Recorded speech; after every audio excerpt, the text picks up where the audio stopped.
समाज एक ऐसा बाजार है जहाँ सलाह थोक में और सहयोग ब्याज पर मिलता है।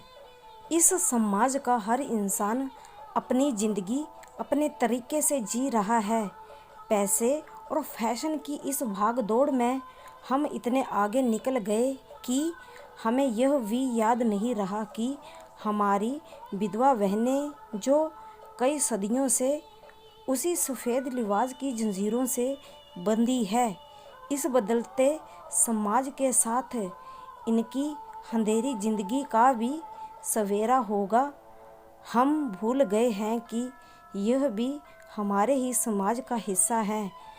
तो आओ हम सब मिलकर अपनी ज़िंदगी के कुछ पल निकाल कर विधवा लिबास पर आवाज़ उठाएं।